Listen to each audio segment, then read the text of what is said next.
टिया वहाँ से जाने लगती है तो शीन उसे रोकते हुए कहती है कि तुम कहाँ पर जा रही हो, तुम मिस्टर ली शेंग को कॉल करके यहाँ पर बुलाओ ताकि सच सबके सामने आ जाए। शीन कहती है ताकि मिस्टर ली शेंग के आते ही सारी बात सबके सामने आ जाए, फिर तुम्हें सबके सामने माफी मांगनी होगी। तो उसकी कोलीग कहती है कि सिर्फ माफी से काम नहीं चलेगा बल्कि तुम्हें नील डाउन होकर माफी मांगनी पड़ेगी। शीन उसकी बात मान लेती है। तभी टिया अपने मोबाइल से किसी को कॉल करती है और किसी लड़के के साथ बात करती है। वो उसे कह रहा था कि मैं अपने बेबी को बहुत ज्यादा मिस कर रहा हूँ, बस मैं थोड़ी ही देर में तुम्हें मिलने के लिए आऊंगा। शीन बहुत ज्यादा हैरान होती है कि ये ली शेंग की आवाज नहीं लग रही, लेकिन वहाँ पर खड़े सभी लोग कहते हैं कि ये मिस्टर ली शेंग की आवाज थी। टिया कहती है कि अब तुम्हें हम लोगों से माफी मांगनी पड़ेगी। शीन उनकी बात मानने से इनकार करती है तो वो सब लोग शीन के साथ जबरदस्ती करने लगते हैं। दूसरी तरफ हमें मिस्टर ली शेंग को दिखाया जाता है जो अपने असिस्टेंट को कॉल करके कह रहे थे कि शीन को इस बात का बिल्कुल ना पता चले कि मैं उसे मिलने के लिए आ रहा हूँ, क्योंकि मैं उसे सरप्राइज देना चाहता हूँ। तभी अंकल अपने सामने देखते हैं कि शीन को कुछ लोग एक रूम की तरफ लेके जा रहे हैं और वो मिस्टर ली शेंग को बता देते हैं। मिस्टर ली शेंग भी भागे भागे उसी तरफ आने लगते हैं, जबकि अंकल जोर जोर से डोर नॉक कर रहे थे कि दरवाजा खोलो। अंदर वो सभी कोलीग शीन को एक फोर्क देते हुए कहते हैं कि अपना मुंह इस फोर्क के साथ नोच लो। टिया भी फोर्क पकड़ लेती है लेकिन बॉडीगार्ड कहते हैं कि अंदर मिस्टर ली शेंग की गर्लफ्रेंड किसी को सबक सिखा रही है, हम दरवाजा नहीं खोल सकते। तभी ली शेंग गुस्से से दरवाजा खोलता है, लेकिन अंदर तो सीन ही उल्टा चल रहा था, यानी कि शीन टिया को मारने जा रही थी। वो सभी लोग कहते हैं कि देखें ये आपकी गर्लफ्रेंड को मारने लगी है, लेकिन ली शेंग आगे बढ़ के शीन की तरफ अपना हाथ बढ़ाता है। ये देख के सब लोग काफी ज्यादा हैरान रह जाते हैं कि शीन ही मिस्टर ली शेंग की रियल गर्लफ्रेंड है। तभी टिया आगे बढ़ के उसे कहती है कि प्लीज मुझे माफ कर दें, इन सब लोगों को गलतफहमी हुई थी क्योंकि मेरे बॉयफ्रेंड का नाम भी ली शेंग है। वो शीन से कह रही थी कि प्लीज मुझे माफ कर दो, लेकिन शीन उसे कहती है कि अब मैं तुम्हें बिल्कुल भी माफ नहीं करूंगी। फिर ली शेंग अपने बॉडीगार्ड को बुलाता है और कहता है कि इन सब लोगों को मेरे ऑफिस से बाहर निकाल दो और इनमें से कोई भी आदमी मुझे अपने ऑफिस में नजर नहीं आए। नेक्स्ट सीन में शीन बहुत ज्यादा खुश हो रही थी तो ली शेंग अपना कोट उतार के उसे दे देता है। शीन कहती है कि तुम्हें पता है जब तुम अपनी ट्रेनिंग करने के लिए गए थे तो मैंने जूडो कराटे सीखा था और मुझे बहुत अच्छी बॉक्सिंग भी आती है, इसीलिए मुझे कोई भी हरा नहीं सकता। ली शेंग तो उसकी क्यूट क्यूट बातें सुन के स्माइल किए जा रहा था। फिर शीन एक्साइटेड होकर एक मूवी का डायलॉग बोलने लगती है तो ली शेंग भी उसके साथ सेम डायलॉग को रिपीट करता है। शीन एकदम से सीरियस हो जाती है और कहती है कि तुम्हें इस मूवी के डायलॉग का कैसे पता है। ली शेंग कहता है कि ऑफ कोर्स मैं भी मूवीज देखता हूँ। शीन कहती है लेकिन ये मूवी तो 2 साल के बाद रिलीज होगी। फिर ली शेंग फ्लैशबैक में खो जाता है और उसे अपनी स्टोरी बताता है। वो कहता है कि कुछ साल पहले मैं तुम्हें हॉस्पिटल में लेके गया था, लेकिन तब तक बहुत देर हो गई थी और तुम एक्सपायर हो चुकी थी, इसलिए मैंने फोयान से और टिया से तुम्हारी मौत का बदला लिया था। मैंने फोयान से पूछा था कि उसने तुम्हें एड्स का इंजेक्शन क्यों लगाया था, लेकिन तभी टिया ने बताया था कि फोयान ने नहीं बल्कि टिया ने ये काम किया है। तो मैंने अपने असिस्टेंट से कह के उन दोनों को ही मरवा दिया था। उसके बाद मैंने सारी जिंदगी तुम्हारे इंतजार में गुजारी और बूढ़ा हो के मैं तुम्हारी कब्र के पास ही मर गया था।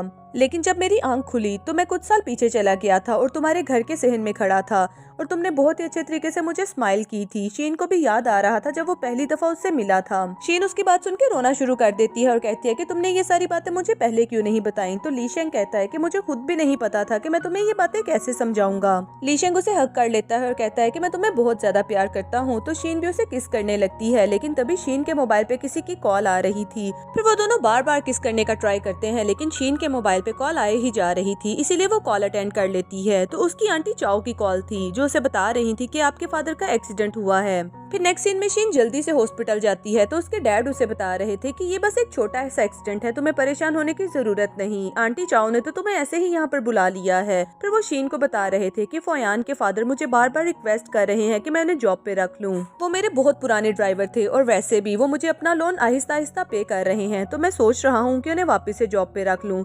शीन तो अपने फादर को मना किए जा रही थी, लेकिन उसके फादर कहते हैं कि मैं उसे एक चांस देना चाहता हूँ। फिर शीन बाहर आ जाती है और ली शेंग से कहती है कि मैं फोयान को फादर को अपने फादर का ड्राइवर बिल्कुल भी नहीं रखना चाहती, क्योंकि मेरे फादर की पिछली जिंदगी में उनकी डेथ कार एक्सीडेंट की वजह से हुई थी। ली शेंग कहता है कि तुम्हें इसके लिए परेशान होने की जरूरत नहीं, वैसे भी जब से हमारी रीबर्थ हुई है चीजें काफी चेंज जा रही हैं, तो मुझे नहीं लगता कि ऐसा दोबारा होगा। वैसे भी ये सब कुछ 3 साल पहले होना था। फिर ली शेंग उसे बताता है कि वैसे भी तुम्हारी पिछली जिंदगी में तुम्हारे फादर का कार एक्सीडेंट जानबूझ के करवाया गया था। शीन को ये बात सुन के बहुत गुस्सा आता है। वो कहती है कि यानी कि फोयान ने ये एक्सीडेंट जानबूझ के करवाया था। ली शेंग कहता है कि मैंने इस बारे में इन्वेस्टिगेट करवाया था तो मुझे पता चला था। शीन कहती है कि फोयान को अपनी इस जिंदगी में इस बात की सजा जरूर मिलेगी। नेक्स्ट सीन में हम फोयान को देखते हैं जो जॉब अप्लाई करने के लिए जाता है और वो मैनेजर को अपना बिजनेस प्लान दिखाते हुए कह रहा था कि ये बिजनेस प्लान मैंने खुद रेडी किया है। मैनेजर फोयान की फाइल चेक करते हैं। वो कहते हैं कि आपका बिजनेस प्लान काफी अच्छा है, लेकिन हम आपको जॉब पे नहीं रख सकते। फोयान कहता है कि ये बिजनेस प्लान मैंने खुद रेडी किया है और इसके लिए मैंने बहुत ज्यादा मेहनत की है। मैनेजर कहता है कि जिस तरह का बिजनेस प्लान आपने शेयर किया है, सेम इसी तरह का बिजनेस प्लान मिस शीन ऑलरेडी शेयर कर चुकी हैं, जो कि शीन ग्रुप ऑफ इंडस्ट्रीज की इकलौती बेटी हैं, और हमें इस बात पे डाउट है कि आपने उनका प्लान चोरी किया है। फोयान ये बात सुन के बहुत ज्यादा हैरान होता है और कहता है कि ये शीन हर जगह पे मेरा काम खराब कर देती है। फोयान गुस्से से बाहर आ जाता है और वो अपने आप से बात कर रहा था कि मैंने ये बिजनेस प्लान बनाने में बहुत ज्यादा मेहनत की है, लेकिन उसके बावजूद मुझे कोई जॉब पे रखने के लिए तैयार ही नहीं है, और ये सब कुछ शीन की वजह से हो रहा है, इसे तो मैं नहीं छोड़ूंगा। नेक्स्ट सीन में हम शीन को देखते हैं जो अपनी गाड़ी में आके बैठती है और ड्राइवर से चलने के लिए बोलती है। ड्राइवर ने तो अपने मुंह पे मास्क चढ़ा रखा था। जैसे ही शीन बाहर की तरफ देखती है तो वो ड्राइवर से कहती है कि तुम मुझे कहाँ पर लेके आ गए हो, लेकिन तभी फोयान अपना मास्क उतार लेता है और कहता है कि ये मैं हूँ। फिर वो शीन को एक सुनसान सी जगह पर ले आता है। जैसे ही शीन को होश आती है तो फोयान उसके सामने आके बैठ जाता है। वो उसे टच करने की कोशिश कर रहा था, लेकिन शीन उसे कहती है कि मुझसे दूर रहो। शीन उसे कहती है कि आखिरकार तुम चाहते क्या हो और मुझे यहाँ पर क्यों लेके आए हो। फोयान उसे कहता है कि मैं चाहता क्या हूँ, मैं तुम्हें बहुत ज्यादा चाहता हूँ, क्योंकि तुम वो शीन हो ही नहीं जो पहले थी। शीन कहती है कि इस बात से तुम्हारा क्या मतलब है। फोयान कहता है कि जो पहली शीन थी, मैं उसे जो भी कहता था वो मेरी बात मानती थी, लेकिन तुम मुझसे बहुत ज्यादा नफरत करती हो। तो शीन फोयान से कहती है कि तुम भी तो मुझसे बहुत ज्यादा नफरत करते थे, लेकिन फोयान कहता है कि अब मैं चेंज हो चुका हूँ, तुम मुझे एक मौका नहीं दे सकती, मैं तुमसे बहुत ज्यादा प्यार करता हूँ और हमेशा तुम्हारे साथ रहना चाहता हूँ। शीन कहती है तुम मेरे साथ इसलिए रहना चाहते हो ताकि दोबारा फिर से तुम मुझे धोखा दो और मेरे फादर का कत्ल कर दो। फोयान उसकी बात सुन के हंसने लगता है और वो कहता है कि तुम तो मेरी सोच से भी ज्यादा समझदार हो, इसीलिए तो मैंने अपने फादर को तुम्हारे फादर के पास भेजा था ताकि वो दोबारा फिर से तुम्हारे ड्राइवर की जॉब कर सकें। फिर फोयान उसके पास होते हुए कहता है कि मैं चाहता हूँ कि तुम्हारे फादर का कार एक्सीडेंट करवा दूं, किसी को इस बात का पता भी नहीं चलेगा, फिर तुम्हारे फादर की सारी दौलत तुम्हारे नाम हो जाएगी और मैं जबरदस्ती तुम्हारे साथ शादी कर लूंगा। तभी ली शेंग भी वहाँ पर आ जाता है, जिसके साथ में फोयान के फादर भी थे। ली शेंग उसे देख के क्लैप कर रहा था और कहता है कि तुम्हारी प्लानिंग का हमें ऑलरेडी आइडिया हो चुका था। फोयान अपने फादर को देख के बहुत गुस्सा करने लगता है कि आपने ये सारी बात इन सब लोगों को क्यों बताई। तो फोयान के फादर कहते हैं कि मैं बहुत देर से इनका ड्राइवर हूँ, मैं इन लोगों के साथ गद्दारी नहीं कर सकता था।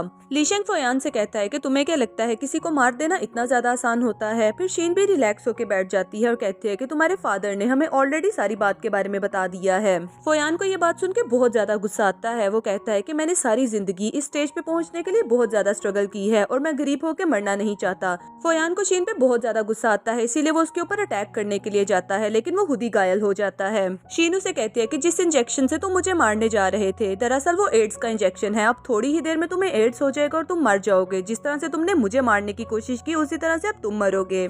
फोयान के फादर उसे देख के रोने लग जाते हैं। फिर ली शेंग शीन के थोड़े पास आता है और उसे कहता है कि इसे बचा लेना चाहिए, क्योंकि अगर ये मर गया तो ये हमारी शादी नहीं देख सकेगा। शीन भी उसकी बात सुन के कहती है कि ठीक है, जैसे तुम्हें ठीक लगे। नेक्स्ट सीन हमें इनका वेडिंग सीन दिखाया जाता है, जहाँ पर दोनों ही बहुत ज्यादा प्यारे लग रहे थे।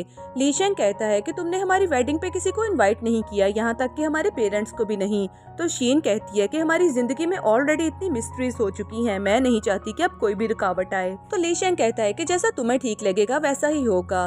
फिर प्रीस्ट उन दोनों की वेडिंग करवा देते हैं। तो ली शेंग उसका हाथ पकड़ते हुए कहता है कि मैं तुम्हें इस जिंदगी में नहीं बल्कि हर जिंदगी में इसी तरह से प्यार करता रहूंगा। फिर शीन भी उसकी तरफ देखते हुए कहती है कि मैं भी 7 जन्म तक तुम्हारे साथ ही रहना चाहूंगी और अपनी हर जिंदगी में मैं तुम्हारा साथ ही मांगूंगी। प्रीस्ट अपने दिल में सोच रहा था कि आजकल की यंग जनरेशन को पता नहीं क्या हो गया है जो 7 जन्म साथ रहने की बातें करते हैं। फिर जैसे ही उन दोनों की वेडिंग कंप्लीट हो जाती है, इससे पहले कि प्रीस्ट कहता कि अब आप दोनों किस कर सकते हैं, वो दोनों जल्दी से एक दूसरे को किस करना शुरू हो जाते हैं।